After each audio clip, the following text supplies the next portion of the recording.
Hello, నా పేరు నవీన్. నా ఏజ్ 24.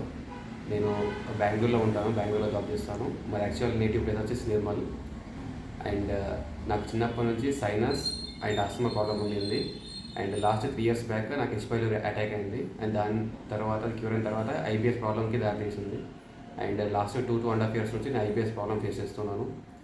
అండ్ అది అలోపతిలో ట్రై చేశాను different medicines, but temporary relief కూడా సరిగ్గా ఇవ్వలేదు. అండ్ అలానే ప్రొలాంగ్ అవుతూ వచ్చింది. దానికి సొల్యూషన్ కూడా లేదని చెప్పారు. అండ్ రీసెంట్గా మళ్ళీ ఆస్తమా ట్రిగర్ అయింది. సో సైనస్ ఆస్తమా మళ్ళీ పెరిగిపోయినాయి అండ్ ఐబిఎస్ ప్రాబ్లం, దాంతోపాటు back pain, shoulder pain, so ఇవి కూడా పెయిన్స్ వచ్చేసినాయి. సో సొల్యూషన్ కోసం ట్రై చేస్తుండగా అలోపతిలో అయితే వాళ్ళు దీనికి సొల్యూషన్ లేదు అని చెప్పేసారు క్లియర్గా, ఐబిఎస్కి అండ్ ఆస్తమాకి. సో టెంపరీ రిలీఫ్ మాత్రం దొరుకుతుందని చెప్పారు. బట్ నేను అది యాక్సెప్ట్ చేయలేకపోయా.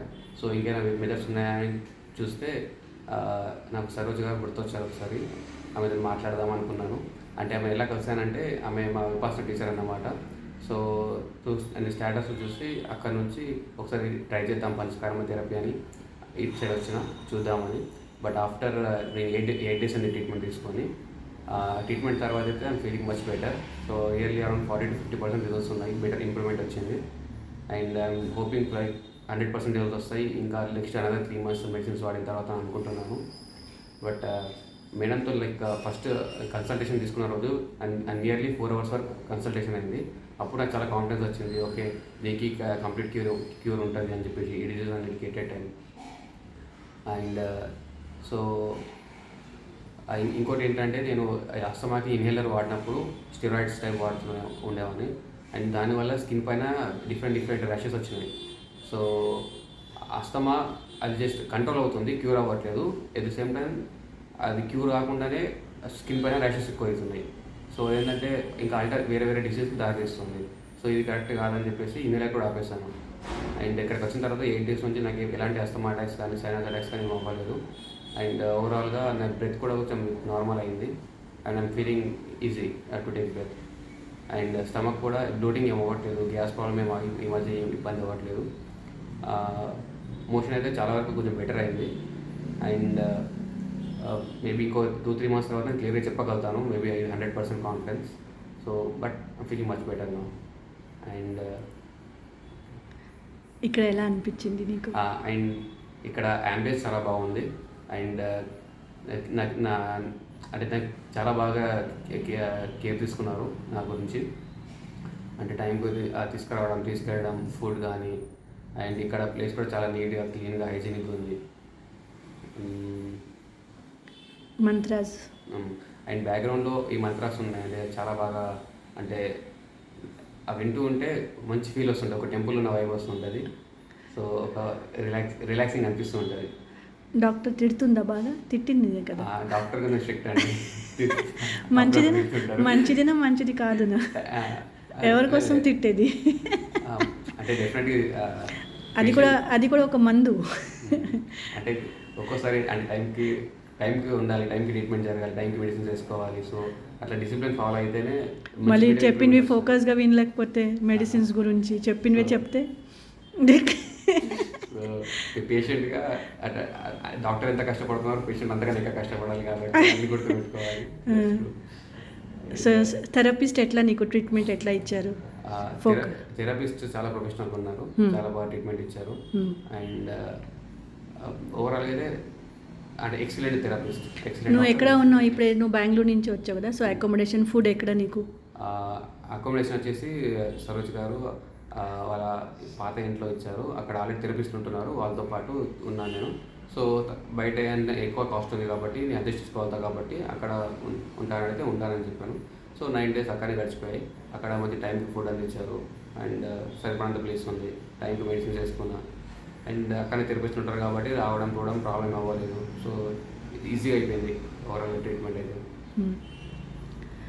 సో నీకు ఇప్పుడే నువ్వు ఉన్నది వర్కింగ్ అట్ బెంగళూరు, రైట్? ఉండేది యాక్చువల్ నిర్మల్. మనమేమో చిల్డ్రన్ కోర్స్ టీచర్ ట్రైనింగ్ వల్ల ఒకరికొకరు పరిచయం అయినాం యాక్చువల్లీ. అప్పుడే ఆన్లైన్ ట్రైనింగ్ జరిగింది కదా మనకి. తర్వాత నువ్వు ఎలా తెలుసుకున్నావు, ఎలా గుర్తు పెట్టుకున్నావు, నాకే ఆశ్చర్యం వేసింది that you can come to me for your treatment అనేది. సో నువ్వు మెసేజ్ ద్వారా అడిగావు కదా నీకు ప్రాబ్లమ్స్ ఉన్నాయని. సో నేను అన్న కన్సల్టేషన్ చేద్దాం. ఆ రోజు కూడా చాలా బిజీగా ఉంటే నెక్స్ట్ డే పెట్టుకున్నాము. నువ్వు ఈవినింగ్ అడిగావు అనుకుంటా కదా. నెక్స్ట్ డే మనది ఆన్లైన్ కన్సల్టేషన్ అయింది. నియర్లీ 4 hours నడిచింది ఆన్లైన్ వీడియో కాల్. తర్వాత నాకు నచ్చింది ఏంటంటే నీలో ఉన్న సీరియస్నెస్, సిన్సియరిటీ. నువ్వు చెప్పింది మొత్తం వింటూ వెళ్ళిపోయావు, చాలా మంచిగా ఫాలో అవుతూ వెళ్ళావు. So good patient, good student లిస్ట్లో వస్తావు అనమాట, టాపర్. యా నిజంగా. ఎందుకంటే I have seen the sincerity what you have. నీలో ఉన్న సిన్సియరిటీ, నాకు నువ్వు రావడం కరెక్ట్గా అన్నీ వింటూ వెళ్ళిపోయావు. Whatever I was suggesting you and I was telling you. Like మనకి 15th June కన్సల్టేషన్ అయింది and you was here on 28th June, last Saturday, correct? ఈరోజు 28 June, last day of treatment, Sunday ఈవినింగ్తో end అవుతుంది. And 9 daysలో మనం 18 treatments plan చేసాము, double treatments. Early morning ఒకటి పెట్టుకొని ఈవినింగ్ మంచి డీప్ పడుకుంటూనే ఉన్నావు కదా. ఓవరాల్ ట్రీట్మెంట్ టైంలో కంప్లీట్గా రెస్ట్ తీసుకున్నాను. ఆఫీస్ కంప్లీట్ లీవ్ పెట్టేశాను. అదే అంటే ఎక్కువ బాడీ నిద్ర అడుగుతుంది కాబట్టి నిద్ర ఇవ్వాలి, డాక్టర్ రికమెండ్ చేశారు తీసుకోవాలని. నువ్వేమో ఇక్కడ హైదరాబాద్ ఆఫీస్కి వెళ్తా, రిలేటివ్ ఇంటికి వెళ్తా, అటు వెళ్తా ఇటు వెళ్తా అంటే వద్దని చెప్పాను. తర్వాత ముఖ్యంగా ఏంటంటే పంచకర్మ తర్వాత రెస్ట్ అవసరం, హీలింగ్ కోసం బాడీ రెస్ట్ అడుగుతుంది, ఇవ్వాలి. అండ్ డబుల్ ట్రీట్మెంట్ కాబట్టి ఇంకా రెస్ట్ ఉండాల్సింది. మదర్ని తీసుకొస్తా అన్న, వద్దని చెప్పాను. మేము అందరూ ఇక్కడ నీకు ఇంతమంది తల్లిలు కదా, స్టాఫ్ మొత్తం నాతో సహా 7 members నీకు మదర్, వాళ్ళు 6 నేను 1 కదా. సో అట్లా అవసరం ఉండేది కాదు. అండ్ ఆమెకు కూడా పాపం షటలింగ్ ఎందుకు అని కదా. అండ్ ట్రీట్మెంట్ ప్లాన్ అయింది. ఒక్కొక్క ట్రీట్మెంట్ రిజల్ట్స్ ఎట్లా అనిపించినాయి? లైక్ శిరోధార, రిలాక్సేషన్, రిజునేషన్ అయినాయి నీకు స్టార్టింగ్ అండ్ ఎండ్. సో ఎలా అనిపించింది దానివల్ల? శిరోధార ట్రీట్మెంట్ టైంలో అయితే బాడీ మొత్తం రిలాక్స్ అయిపోయినట్టు, నిద్ర పట్టేస్తుంది ఆటోమేటిక్గా. అండ్ అభ్యంగం టైంలో అయితే బాడీ మొత్తం అంటే మంచిగా నర్వ్స్ అన్ని ఇట్లా మంచిగా అనిపిస్తుంది, ఓవరాల్గా రిలాక్స్ అవుతూ వెళ్తావు కదా. తర్వాత ధాన్యంల ధార, నస్యము, హార్ట్ థెరపీ, దాంతో కఫం అంతా, mainly digestion and asthma and pains. ఆమపాచనం అని చెప్తా చూడు, డీటాక్సిఫికేషన్. నస్యం ద్వారా రెస్పిరేటరీ సిస్టమ్, ఇమ్యూనిటీ స్ట్రెంథనింగ్. మళ్ళీ నవరకిడి అయింది అండ్ కర్ణపూర్ణం విత్ ప్రతిమర్శ నస్యం విత్ వస్తి ఈవినింగ్. నవరాత్రి ఏమో స్కిన్ డిసీజ్ రాకుండా స్ట్రెంగ్త్ పెరగడము, ఎందుకంటే నీకు స్కిన్ డిసీజ్ ఛాన్సెస్ ఉన్నాయి. చిన్నప్పటి నుంచి నీకు 11 year ఏజ్ నుంచి 17 age వరకు కదా అస్తమా ఉండే చిన్నప్పటి నుంచి. అండ్ సైనసైటిస్ కంటిన్యూ అవుతూనే అయింది అప్పటి నుంచి కదా. Winter all 4 months you are with sinusitis, అప్పటి నుంచి ఇప్పటి వరకు, రైట్? సో అప్పుడు ఏమవుతుందంటే ఈ రెస్పిరేటరీ సిస్టమ్ డిసార్డర్స్ని ఎప్పుడైతే అలోపతి మెడిసిన్స్తో సప్రెస్ చేస్తామో అవి లోపల సప్రెస్ అయ్యి అది ఒక జ్వాలాముఖిలాగా, వాల్కెనోలాగా రెడీ అవుతూ ఉంటాయి, వ్యాధి బలం పెరుగుతుంది. And it comes up as a skin disease which you are already had started little bit rashes all over your thighs and ఇక్కడ కొంచెం. సో అందుకు నేను నవరా ముందే ప్రివెంటివ్గా పెట్టేశాను అనమాట ఈవినింగ్. అండ్ వస్తీ వల్ల నీ డైజెషన్ ప్రాబ్లం, మోషన్ ప్రాబ్లం, ఈ పెద్ద డిసీజ్ పేరు పెడతాము, H. pylori and IBS. Actually అది ఏంటంటే అగ్నిమాంద్య, ఇండైజెషన్, అజీర్ణం అండ్ మలబద్ధత. సో అది root cause of your asthma and sinusitis.